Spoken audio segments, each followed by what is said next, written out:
وقت گزرنے کے ساتھ ساتھ ناجائز حکمران ہر روز بے توقیر ہو رہے ہیں، بے لباس ہو رہے ہیں اور بے نقاب ہو رہے ہیں. ان کے چہروں سے پردے ہٹ رہے ہیں اور ان کے ساتھ ساتھ جڑے ہوئے سرکاری صحافی، سرکاری دانشور اور ان کی متعصبانہ قسم کی رپورٹنگ جو ہے وہ بھی بے نقاب ہو رہی ہے. اور یہ سب کچھ اس لیے ہو رہا ہے کہ الیکشن چور جو رجیم ہے اس وقت مسلط شدہ، یہ سب کے سب ان کے ساتھ جڑے ہوئے ہیں اور وہ کوشش کر رہے ہیں کہ ان کے ہر غلط کام کو بھی بڑے ذوق شوق سے پیش کیا جائے، جبکہ حقیقت یہ ہے کہ جو ریکارڈ پہ چیزیں آ چکی ہیں ان کو بدلا نہیں جا سکتا. کل ایک ایونٹ ہوا پاکستان میں، اسلام آباد میں، اور 3 معزز مہمان تشریف لائے، مصر، ترکیہ اور سعودی وزیر خارجہ، اور اس کا نتیجہ بھی کچھ نہیں نکلا کیونکہ اس میں اہم ترین فریق جو ہے وہ سعودی عرب تھا. اور سعودی عرب نے کل ایک بیان جاری کیا اسلام آباد سے ہی، اور انہوں نے ویٹو کر دیا اس ساری کانفرنس کو. میں آپ کو تفصیلات سے آگاہ کروں گا کیونکہ ہو یہ رہا ہے کہ ماضی میں عمران خان صاحب کے زمانے میں جب ان کے خلاف رجیم چینج آپریشن ان کے خلاف لانچ کر دیا گیا تھا، اس وقت بھی پاکستان میں 2 بڑے ایونٹ ہوئے، اور ایک ایونٹ تو اتنا بڑا تھا کہ 58 ممالک کے وزراء خارجہ اور چین سمیت ایک بڑا ایونٹ ہوا، اور اس کا مقصد بھی یہ تھا کہ اس ریجن کو معاشی طور پر ترقی آگے کیسے لے کے جانی ہے، ترقی اور خوشحالی کی طرف، امن کی طرف کیسے لے کے جانا ہے، اور معاشی طور پر آپس میں جڑ کر کیسے آگے بڑھنا ہے. یہ اس کانفرنس کا ایجنڈا تھا اور وہ بہت بڑا ایونٹ تھا. لیکن اس وقت سرکار سے، اس وقت جو آل شریف سے جڑے ہوئے دانشور تھے، صحافی تھے، وہ اس کو ڈسگریس کر کے پیش کر رہے تھے اور کہہ رہے تھے کہ یہ کیا ایونٹ ہوا. اور پھر جب پاکستان نے اس وقت ثالثی کا کام کیا ایران اور سعودی عرب کے درمیان یمن کے معاملے میں، تو اس وقت بھی مذاق اڑایا گیا. اور کل انہی سرکاری صحافیوں نے اور دانشوروں نے بڑھ چڑھ کر زور شور سے موجودہ ناجائز رجیم کا، ناجائز حکومت کا ایسے ان کی شان میں قلابے بنائے کہ سوچ بھی نہیں سکتے. اور کہا گیا کہ یہ 3 رکنی جو کانفرنس ہوئی ہے یہ اس وقت عالمی ریکارڈ ہے اور بہت بڑی پذیرائی ہے، بہت بڑی کامیابی ہے ہمارے ناجائز حکمرانوں کی. اور اس وقت جو عمران خان صاحب کے دور میں ہوئی تھی، 58 ملک کی کانفرنس ہوئی تھی، وزراء خارجہ سب کے سب آئے تھے، چین اس میں شامل تھا، ازبکستان کے بھی رہنما شامل تھے، اور اس وقت اس کو کہا گیا کہ یہ تو کچھ بھی نہیں ہے اور اس میں تو اصل فریق ہے ہی نہیں. جبکہ کل جو ہوا اس میں بھی اصل فریق غائب تھا اور اس میں ایران متاثرہ فریق ہے، اس کو بلایا ہی نہیں گیا یا وہ آیا ہی نہیں، اور اکیلے جو ہیں وہ بیٹھے ہیں اور بیٹھ کے ایک گفتن نشستن برخاستن کر کے یہ کانفرنس ختم ہو گئی. اس میں اب سعودی عرب نے اس کو ویٹو کر دیا. کیسے کیا؟ کیونکہ ایک تو سعودی سفیر نے کل الگ الگ ملاقاتیں کی ترکیہ سفیر سے اور ترکیہ کے وزیر خارجہ سے اور مصر کے وزیر خارجہ سے. اس کے بعد اسلام آباد سعودی سفارت خانے سے کل ایک بیان جاری ہوتا ہے. وہ بڑا ضروری ہے کیونکہ اس بیان کے بعد لگتا یہ ہے کہ سعودی عرب اور سعودی فرمانروا اور ہمارے ناجائز حکمرانوں کے معاملات جو ہیں وہ کافی پیچیدہ ہو چکے ہیں اور کافی کشیدہ ہو چکے ہیں. سچویشن یہ ہے کہ اسلام آباد سے سعودی سفیر ہیں نواف مالکی برادر، انہوں نے بیان جاری کیا. انہوں نے کہا کہ سعودی عرب اور خلیجی ممالک میں ایرانی حملے انتہائی تشویش کا باعث ہیں اور ایرانی اقدامات خود مختار خلیجی ریاستوں کے خلاف جارحیت ہیں، اور یہ کہ خلیجی ممالک کسی تنازع کا حصہ نہیں ہیں، اور ایرانی حملے بین الاقوامی قوانین، اقوام متحدہ کے منشور کے بھی خلاف ہیں، اور ایرانی حملوں کے نتیجے میں انسانی جانوں کا ضیاع ہوا اور رہائشی علاقوں، شہری تنصیبات، ہوائی اڈوں، ہوٹلز کو حملوں میں نشانہ بنایا گیا. اور اس کے ساتھ ساتھ سعودی سفیر نے کہا کہ یہ ان خلاف ورزیوں کو سنگینی کو ظاہر کرتا ہے اور یہ خطرات عالمی شہرگ یعنی آبنائے ہرمز تک پھیل رہے ہیں. اور انہوں نے یہ بھی کہا کہ دنیا کے مفادات، معاشی استحکام اور توانائی کی سلامتی بھی آبنائے ہرمز سے وابستہ ہے، اور یہاں خطرہ علاقائی نہیں رہتا بلکہ عالمی انسانی مسئلہ بن جاتا ہے. اور یہ عوام کی زندگیوں اور ترقی کے حقوق کو متاثر کرتا ہے۔ خطے کا استحکام مشترکہ ذمہ داری ہے۔ آج کا پیغام محض سیاسی نہیں بلکہ انسانی ہے، اور ریاستوں کی سلامتی ناقابل سمجھوتا ہے، اور خطے کا استحکام مشترکہ ذمہ داری ہے۔ بین الاقوامی قوانین کا احترام ہم سب کے مستقبل کے تحفظ کے لیے ناگزیر ہے، اور ہم پاکستان کے ذمہ دارانہ موقف اور مسلسل دانشمندانہ سفارتی اقدامات کو سراہتے ہیں۔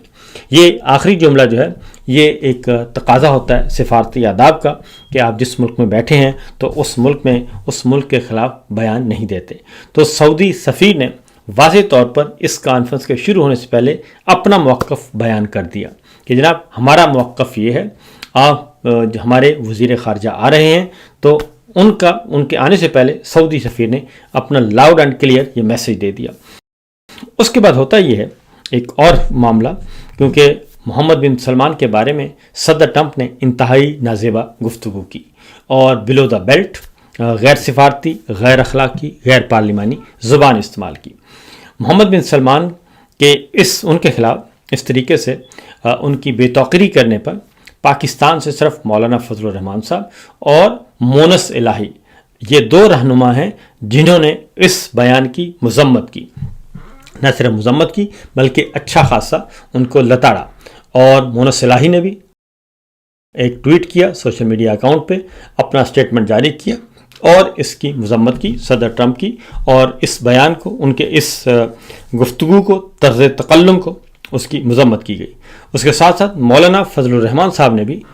کل کہا کہ ٹرمپ کو بنیادی انسانی حقوق اور تہذیب سکھانے کی ضرورت ہے۔ امریکہ کا ایسے فاطر العقل شخص کو صدر مسلط کرنا سوالیہ نشان ہے، اور پرنس محمد بن سلمان کے بارے میں ٹرمپ کے توہین آمیز جملے قابل مذمت ہیں، اور محمد بن سلمان بارے کلمات امت مسلمہ کی توہین ہے۔ یہ مولانا فضل الرحمان صاحب نے اسٹیٹمنٹ جاری کی۔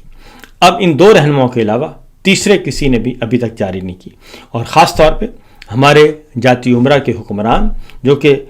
سعودی عرب سے اور سعودی عرب کے فرما رواؤں سے بے شمار فوائد اٹھا چکے ہیں، اور جیلوں سے نکل کر جدہ سرور پیلس کی جو ہے وہ پرتعیش زندگی گزار چکے ہیں، اور شاہی خاندان کی مہمان نوازی سے لطف اندوز ہو چکے ہیں، بار بار ہوتے ہیں، اور ان کے مالی مفادات، سیاسی مفادات، ان کا ہر دور میں ان کا تحفظ کیا گیا۔ ان کی طرف سے ابھی تک نہ مریم نواز صاحبہ کی طرف سے محمد بن سلمان کے حق میں کوئی اسٹیٹمنٹ آیا، نہ شہباز شریف صاحب کی طرف سے، نہ اسحاق ڈار صاحب کی طرف سے، نہ نواز شریف صاحب کی طرف سے، نہ ان کے اگلے بچوں کی طرف سے جن کے کاروبار ہیں سعودی عرب میں۔ کسی نے بھی اس بارے میں مذمت نہیں کی، جبکہ ادروائز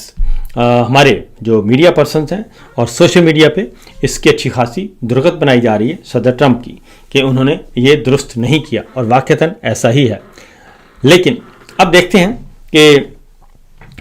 اس کو سعودی عرب کس طریقے سے، اور خاص طور پہ کراؤن پرنس کس طریقے سے دیکھتے ہیں۔ اس کی وجہ یہ ہے کہ یہ معاملہ کیوں ہوا ہے؟ یہ معاملہ اس لیے ہوا ہے کہ خاص طور پہ جب بورڈ آف نیتن میں شمولیت اختیار کرنا تھی تو کراؤن پرنس محمد بن سلمان سعودی عرب جو ہے اس کا موقف بالکل دوسرا تھا، اور وہ فوری طور پر بورڈ آف پیس میں شمولیت کے لیے تیار نہیں تھے، اور وائٹ ہاؤس میں بیٹھ کر بھی وہ یہ کہہ کے آئے تھے محمد بن سلمان صدر ٹرمپ کو کہ جناب ابھی ہمیں سوچنے دیں، موقع دیں، ہمیں ٹائم دیں، اور انہوں نے یہ موقع ٹائم لیا، جبکہ ہمارے جو عسکری اور سیاسی حکمران ہیں انہوں نے جلد بازی کا مظاہرہ کیا، اور بورڈ آف نیتن میں، جسے بورڈ آف پیس کہا جاتا ہے، اس میں شمولیت بھی اختیار کر لی اور غزہ میں فوج بھیجنے کا بھی کہہ دیا۔ وہاں سے یہ اختلافات شروع ہوئے، اور پھر جو دفاعی معاہدہ کیا تھا سعودی عرب کے ساتھ اس کو بھی امپلیمنٹ نہیں کیا گیا، اور فائنینشل ٹائمز کی سٹوری ہے کہ اس کے بدلے میں کہا گیا کہ ہمیں تو پیسوں کی توقع تھی اور وہ پیسے شاید نہیں مل سکے، اور پھر ہمیں سرمایہ کاری کی توقع تھی وہ بھی نہیں آئی، اس لیے پھر وہ دفاعی معاہدہ بھی کھٹائی میں پڑ گیا، جس کے جواب میں یوکرین کے صدر نے وزٹ کیا، اور یوکرین کے وزٹ نے قطر کا، یو اے ای کا، سعودی عرب کا، اردن کا وزٹ کیا، اور سعودی عرب اور یو اے ای کے ساتھ دفاعی معاہدے بھی کر لیے۔ تو یہاں سے یہ بہت خوبی اندازہ ہوتا ہے کہ سعودی عرب کے ساتھ معاملات پاکستانی حکمرانوں کے اچھے نہیں رہے، اور ہمارے عسکری حکمرانوں کے تعلقات بھی سعودی عرب سے اس وقت سرد مہری کا شکار ہیں۔ اس کے ساتھ ساتھ ایک اور خبر بھی جو کہ ہے جی مریم صاحبہ سے متعلق، پنجاب سرکار سے متعلق معاملات یہ ہیں کہ اس وقت آپ پاکستان کو برا بھلا کہہ سکتے ہیں اور عاصم منیر صاحب کو برا بھلا کہہ سکتے ہیں، لیکن آپ مریم صاحبہ کو برا بھلا نہیں کہہ سکتے، پنجاب حکومت پہ کوئی سوال نہیں اٹھا سکتے۔ شہباز حکومت کو آپ برا بھلا کہہ سکتے ہیں لیکن پنجاب حکومت پہ کوئی سوال نہیں اٹھا سکتے۔ اس امریکہ میں مقیم ہے صحافی وقاص احمد، انہوں نے یہ جو بیانہ جہاز گیا تھا جو پنجاب حکومت کا جہاز ہے، 11 ارب کا خریدا گیا تھا، 2 گورے پائلٹ رکھے ہوئے ہیں، اس جہاز میں کے بارے میں کہا گیا تھا کہ وہ ویانا اس لیے گیا ہے کہ ان کے جو بچے ہیں وہ ہنی مون کے شاید گئے ہوئے ہیں، اور اس پہ کسی قسم کا انہوں نے یہ بھی چیلنج کیا تھا کہ مجھے امریکہ میں آ کے سو کریں اور میں اس کا جواب دوں گا اور یہ میں مقدمہ لڑوں گا، وقاص نے کہا تھا۔ تو اب ہوا یہ ہے کہ ان کے گھر پر چھاپہ مارا گیا اور چھاپہ مار کر وقاص کے گھر پر چھاپہ مارا گیا اور انہوں نے شیئر بھی کر دیا ہے۔ انہوں نے کہا ہے کہ عوامی ریکارڈ کے لیے یہ میں منسلک وہ بیان ہے جس پر انہوں نے میرے چھوٹے بھائی کو زبردستی دستخط کرنے پر مجبور کیا، اور یہ بھی اہم ہے کہ اس بیان کو زبردستی حاصل کرنا نہ صرف پاکستانی قانون کے بلکہ مختلف بین الاقوامی معاہدوں کے بھی تحت یہ غیر قانونی اقدام ہے، اور انہوں نے یہ کہا وقاص نے کہ میں اسے عوامی ریکارڈ کے حصے کے طور پر پیش کر رہا ہوں، اگر میرے خاندان کو کچھ ہوا تو اس کی ذمہ دار حکومت پاکستان ہوگی، خاص طور پہ مریم صفدر، اور میں ان کے خلاف سرحد پار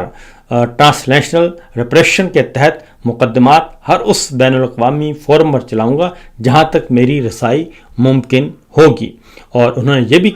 بتایا کہ گزشتہ روز مریم نواز نے کراچی میں میرے والدین کے گھر پر پولیس بھیجی کیونکہ میں نے ایک خبر بریک کی تھی کہ ان کے بیٹے نے یورپ کے نجی دورے کے لیے سرکاری طیارے کا استعمال کیا، میرے خاندان کو ہراساں کیا گیا اور پولیس نے میرے والدین سے زبردستی بیان لیا، اور وہ کیونکہ وہ ذمہ دار ہوں گے۔ تو یہ صورتحال جاری ہے، اور اس پہ خاص طور پہ معاملہ جو ہے بڑا سمپل ہے جی، کہ آخر کیا وجہ ہے کہ کل سپر پاور امریکہ اس کے صدر ٹرمپ کے خلاف امریکہ میں کوئی 80 لاکھ لوگوں نے مظاہرہ کیا، اور جاپان میں مظاہرے ہوئے، برطانیہ میں ہوئے، فرانس میں ہوئے، لیکن نہ ہی کوئی گولی چلی، نہ ہی کوئی مقدمات درج ہوئے، نہ دہشت گردی کے مقدمات، نہ پیکا ایکٹ لگا، نہ کسی کو اٹھایا گیا، نہ کسی کو لاپتہ کیا گیا، نہ گولی چلائی گئی، نہ لاٹھی چارج کیا گیا، بلکہ اس جمہوری حق کو تسلیم کیا گیا کہ بالکل جی شہریوں کا حق ہے کہ وہ تنقید کریں، اور وہاں کی اپوزیشن نے، وہاں کے کانگریس مین نے، وہاں کے سینیٹرز نے کھلے عام تقریریں کی۔ لیکن پاکستان میں اس وقت صورتحال یہ ہے کہ آپ ایک لفظ بھی نہیں بول سکتے، اور اتنا گھٹن ہے۔ اور ڈاکٹر یاسمین راشد نے بھی کہا ہے کہ قصور میرا، کہتی ہیں کہ صرف اتنا ہے کہ میں عمران خان کے ساتھ کھڑی ہوں اور مجھے اس بات کا فخر ہے، نہ میں انتشار پسند ہوں، نہ ہی میں نے کبھی انتشار پھیلایا، ویڈیو ثبوت بھی موجود ہیں کہ میں نے وہاں پہ لوگوں کو منع کیا۔ اس کے باوجود ڈاکٹر یاسمین راشد جیل میں ہیں، عالیہ حمزہ جیل میں ہیں، عمر سراج چیمہ جیل میں ہیں، میاں محمود رشید، اعجاز چودھری صاحب، یہ سب کے سب ان کو جیلوں میں ڈالا ہوا ہے، حامد رضا صاحب کو جیلوں میں ڈالا ہوا ہے، اور بے شمار لوگوں کو جیلوں میں ڈالا ہوا ہے، اور صرف اس مسئلے پہ۔